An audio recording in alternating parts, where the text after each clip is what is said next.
Hoje em dia, a gente nunca sabe se está sendo filmado. As câmeras de segurança estão por toda parte. Ruas, transporte público, shoppings, lojas, prédios.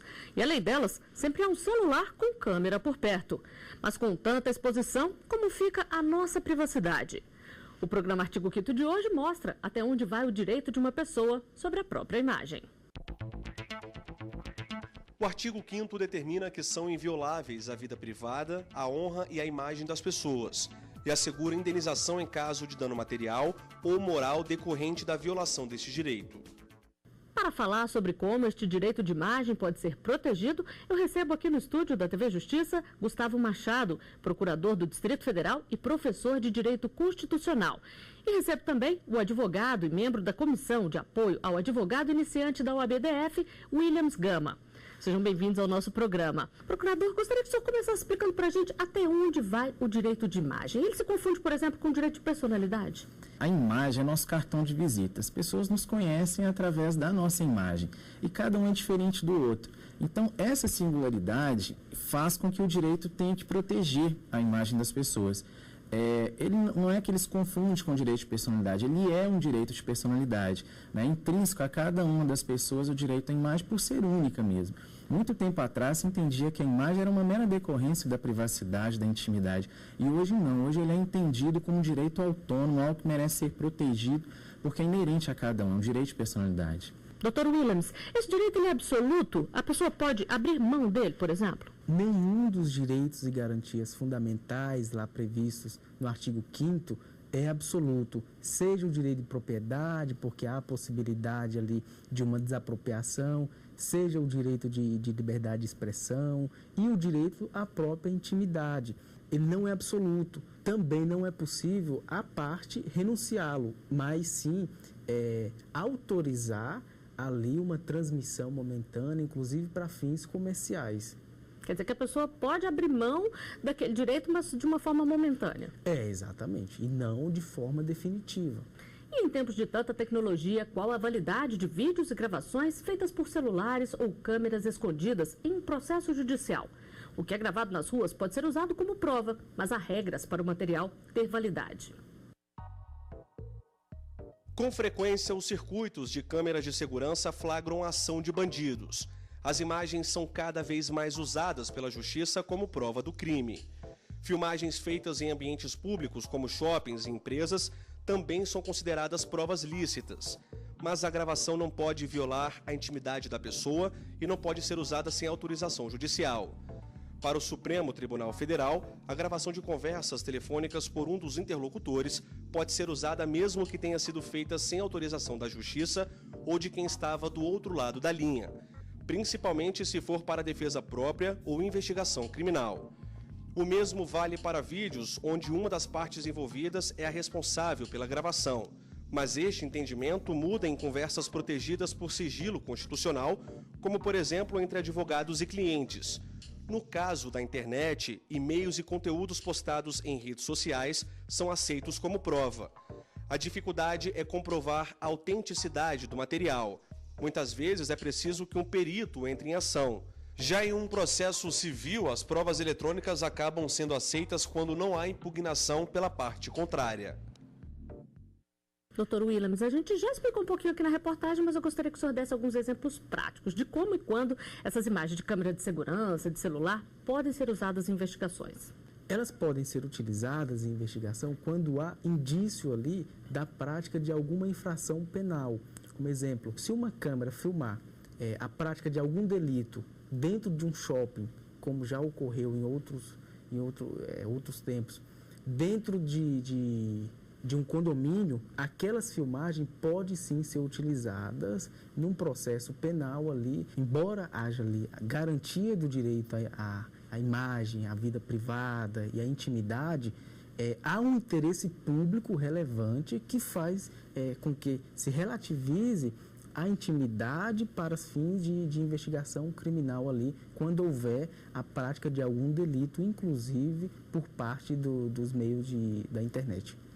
Doutor Gustavo, agora a gente vê que muitas vezes a imagem já é feita com o propósito de flagrar um crime ali, como uma tentativa de suborno, por exemplo. Nesse caso, que tipo de cuidado se tem que ter para usar ou não essa imagem como uma prova lícita? Existe uma distinção no direito penal entre flagrante preparado e flagrante esperado. O que é o flagrante preparado? É quando a polícia, o órgão de investigação, ele de certa forma influencia a ação daquele que está cometendo o delito. Ele arma todo o cenário, inclusive pode até ter algum tipo de indução para que aquele agente vá ali e cometa um crime. Esse flagrante é proibido. Agora, existe o flagrante que a gente chama de flagrante esperado. É aquele caso que a polícia sabe que ali é um local em que é cometido crimes com uma certa frequência. A polícia vai e coloca uma câmera para poder flagrar. Então, nesse caso, é possível, porque a polícia não induziu o agente a cometer nenhum tipo de crime. Então, esse caso é possível. Entre particulares é a questão da gravação ambiental, né? E o STJ tem um entendimento pacífico, de acordo com o Supremo Tribunal Federal também, de que a gravação ambiental é possível sim ser usada. Existe uma corrente um pouco mais restritiva que diz que ela só pode ser usada em defesa, mas a corrente majoritária é que ela pode ser usada, inclusive, para poder condenar alguém num processo penal, desde que ela tenha sido feita por um dos interlocutores. Agora a gente também vê muitos casos de a pessoa que está sendo investigada ali ter o celular apreendido e acaba que tem fotos e vídeos ali que podem incriminá-la.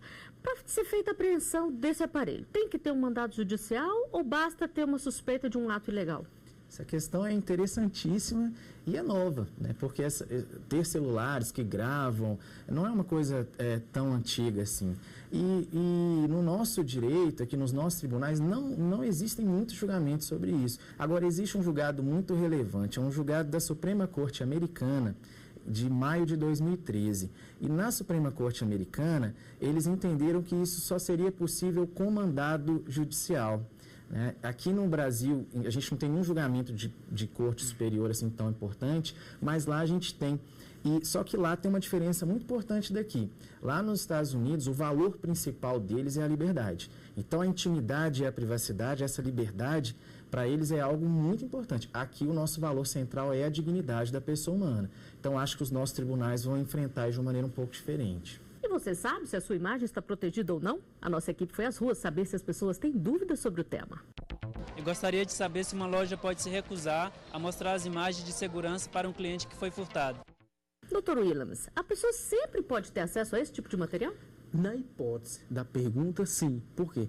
Houve a prática de um crime, a parte ela pode ir lá buscar essas imagens. Se a loja se dispuser a entregar espontaneamente, tudo bem. Caso contrário, ela vai ter que registrar um boletim de ocorrência na delegacia de polícia da localidade e o delegado de polícia vai instaurar o inquérito policial e requisitar as filmagens com o intuito de chegar à autoria daquele delito. Inclusive, há essa previsão legal de requisição pela Lei 2.830, que trata da investigação criminal conduzida pelo delegado de polícia. Isso vale também, doutor Gustavo, para restaurantes ou para condomínios, por exemplo, onde é comum ter câmera de segurança? Olha, eu acredito que sobre esse assunto a palavra principal é bom senso. A câmera pode existir, aliás, deve existir para garantir a segurança ali dos moradores ou dos consumidores, mas tem que ser usada com bom senso. Por exemplo, uma câmera, existe um julgado TRT, por exemplo, 15, que não permitiu a instalação de câmera de segurança em banheiro. Claro, aí é um absurdo, está indo além do que é necessário. Agora, existem julgados de tribunais superiores que dizem que para proteger a segurança do estabelecimento ou do condomínio, é possível sim ter câmera de segurança. Agora, se a pessoa precisa de uma imagem que foi feita ali num condomínio, num restaurante, ela também pode ter um acesso facilitado como tem no caso de lojas? Nesse caso, não difere muito do que o Dr. Williams falou, né? A pessoa deve primeiro pedir ao condomínio, tentar verificar se vai ter um acesso a essas imagens de maneira espontânea, se não conseguir, fazer um boletim de ocorrência e pedir uma ordem judicial para que essas imagens sejam disponibilizadas. Mas é preciso haver um crime para ter direito a essas imagens ou basta alguma coisa que ela precise resolver ali? Não precisa ser necessariamente na esfera criminal, né? Porque se a imagem está sendo feita ali num local que é público, assim, onde as pessoas transitam, né, não é dentro da sua intimidade, privacidade, dentro da sua casa, ela pode ser disponibilizada, inclusive, para fins civis. E nós temos mais uma pergunta feita nas ruas para ser respondida aqui no estúdio. Vamos ver. Eu gostaria de saber em que lugares são permitidas câmeras de segurança, escola, shopping, aonde pode ter câmera de segurança? Dr. Williams, a lei estabelece onde pode e onde não pode ter câmera de segurança? Veja, As câmeras de segurança, elas podem ser instaladas em locais públicos, acessível ao público, né? Como shoppings, escolas, estabelecimentos prisionais e na própria residência da pessoa, porque decorre da própria natureza do direito de propriedade. A câmera de segurança, ela é mais um instrumento de autodefesa da própria pessoa contra a criminalidade ali de uma forma geral. E tem algum lugar que não pode ter câmera de jeito nenhum? Tem. Seria no banheiro ou no próprio quarto ali da pessoa, entendeu? Onde há ali nítida violação ao direito à intimidade, se houver uma câmera de segurança. Agora, doutor Gustavo, essas câmeras de segurança, elas precisam estar aparentes? Precisa ter um aviso de que tem uma câmera de segurança ali ou não necessariamente? Não necessariamente. Eu acredito que, inclusive para poder fazer o flagrante, para pegar crimes, é preciso ter o elemento surpresa. Sem o elemento surpresa é impossível. Por exemplo, se vai filmar uma pessoa dentro de um estabelecimento que é fechado, né, por exemplo, um restaurante é fechado, né, mas ali a pessoa exerce de alguma forma sua intimidade, sua privacidade, na conversa com os amigos, etc. Ali sim é interessante que o dono do estabelecimento tome o cuidado de colocar, olha, cuidado, tem até aquele adesivo clássico, né? Cuidado, sorria, você está sendo filmado. Ali sim, ali dentro sim. Agora na rua, por exemplo, num lugar, numa esquina onde existem vários furtos, o Estado resolve colocar uma câmera ali, ele não vai colocar uma placa de tal tamanho, olha, aqui existe uma câmera, porque senão ele vai perder o elemento surpresa que é o flagrante. Nós vamos a um rápido intervalo, o artigo 5º volta já. Estamos de volta com o artigo 5º. Eu recebo aqui no estúdio da TV Justiça o advogado Williams Gama, membro da Comissão de Apoio ao Advogado Iniciante da OAB-DF. E falo também com Gustavo Machado, procurador do DF e professor de Direito Constitucional.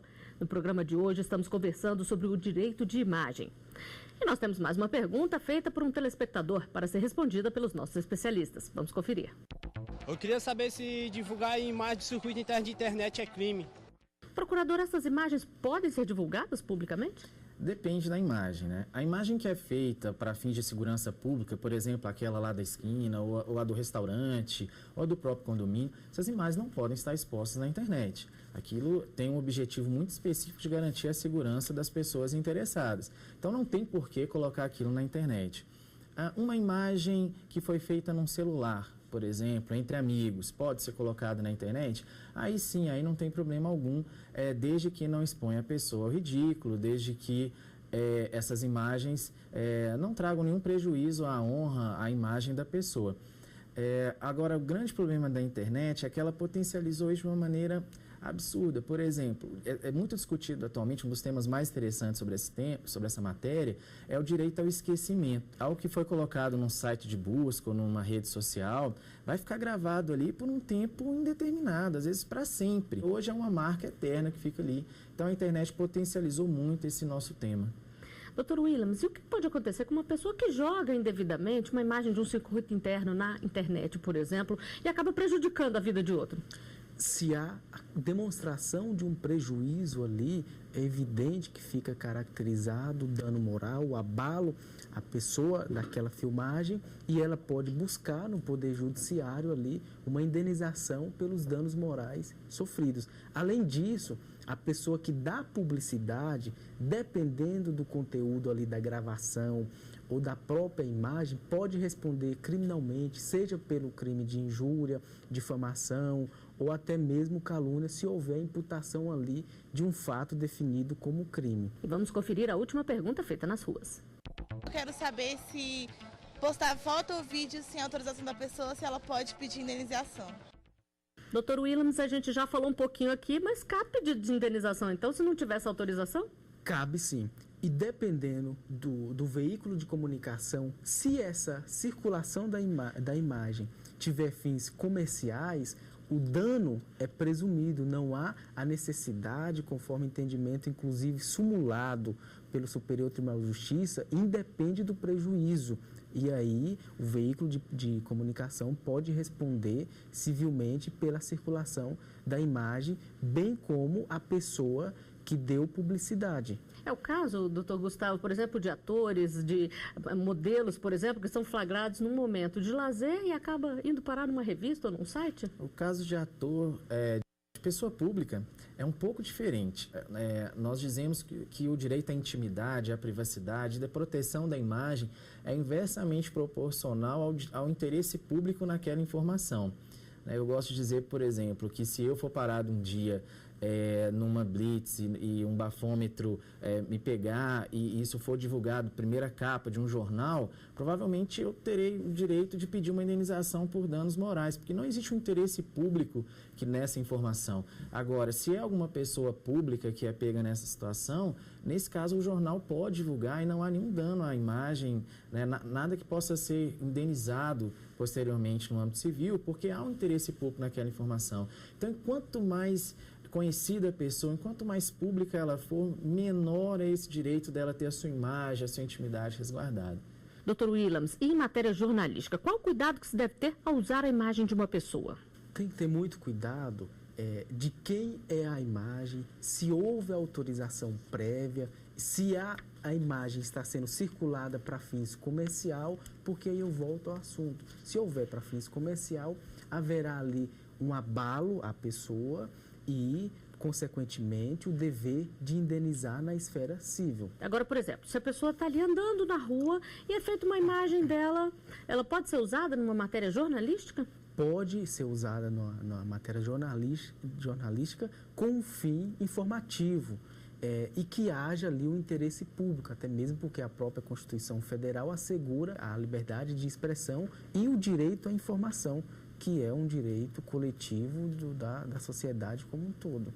Se me permite uma observação, existem alguns julgados muito interessantes sobre isso. Existe um julgado, por exemplo, aqui no Brasil, que tratou da parada gay em São Paulo, né, em que uma pessoa foi fotografada em close e foi colocado aquilo no jornal. Essa pessoa pediu uma indenização por danos morais e ganhou, porque se entendeu que não havia o direito ali de expor a imagem dela em close naquela situação que ela não queria, né, que aparecesse no jornal. Tem um julgado mais antigo, inclusive na França, super interessante, que também é muito difundido na doutrina do direito constitucional, que tratava de uma praia, né, na França, onde as mulheres tinham o costume de fazer o topless e uma das mulheres foi fotografada também em close. Uma coisa é tirar a foto pegando a praia, e ali está pegando várias pessoas ao mesmo tempo. Outra coisa é fazer o close na pessoa, a pessoa ser a parte principal da foto. Isso, sem autorização, pode gerar problema para o jornalista, com certeza. Mesmo em local público? Mesmo em local público. O ideal é que o jornalista tenha esse cuidado de tirar a foto do cenário, daquilo que ele está vendo de maneira ampla, sem focar especificamente numa pessoa. Se focar, tem que pedir autorização? Tem que pedir, senão ele pode ter problema. E você, o que acha de ser filmado a todo momento? As câmeras te intimidam ou trazem segurança? A nossa equipe foi às ruas para conferir as opiniões. Mais segurança ao pedestre, a quem está passando, ao cidadão, e qualquer coisa que acontecer, justamente pode recorrer às câmeras para ver o que se passou e averiguar a situação. Porque tem como você registrar, né? Não acaba com aquela conversa a minha palavra contra a da outra, né? Já ajudaria bastante a resolver certos problemas. A gente precisa muita violência na cidade. Uma hora vai te ajudar. Eu acho que dentro dos ônibus, principalmente, eu acho que nas ruas são, como já tem, eu acho que deveria ter mais por conta de ajudar a facilidade com a polícia e tudo mais. Inibe a ação dos criminosos. O cidadão de bem com certeza não vai ficar intimidado, mas os criminosos sim. Doutor Gustavo, geralmente as pessoas de bem, como disse o entrevistado ali, não veem problemas com câmeras de segurança ou não é bem assim? Acho que depende muito. É muito interessante a gente fazer a distinção, porque é assim que a gente aprende, né? Entre as coisas que acontecem aqui e que acontecem em outros países, por exemplo, nos Estados Unidos. Lá existe uma cultura histórica de proteção dos direitos individuais contra o Estado, o direito à liberdade de expressão, ao direito de propriedade, à intimidade, à privacidade. Eles têm um histórico de proteção dos direitos civis. Aqui no Brasil, a gente não tem esse histórico ainda, né? A gente está começando, na verdade, a se organizar para dizer para o Estado, olha, não ultrapasse, né, essa barreira. Então, aqui no Brasil, a maioria das pessoas não vê esse problema. Até porque aqui o nosso problema de segurança pública é enorme. Eu, como pessoa de bem também, prefiro que haja câmera em todos os lugares e seja resguardada a minha segurança pública. Doutor Willems, e as câmeras de segurança ajudam mesmo a inibir a ação dos criminosos, já que facilita a identificação deles? Ajudam sim. Quando se fala na prática de um crime, a primeira coisa que vem em mente é a câmera de segurança no local, justamente porque é uma ferramenta muito importante de inibição às práticas delitivas. Agora, falando um pouquinho mais sobre internet, doutor Gustavo, hoje a gente vê todo lugar tem uma pessoa ali filmando com o celular e tudo.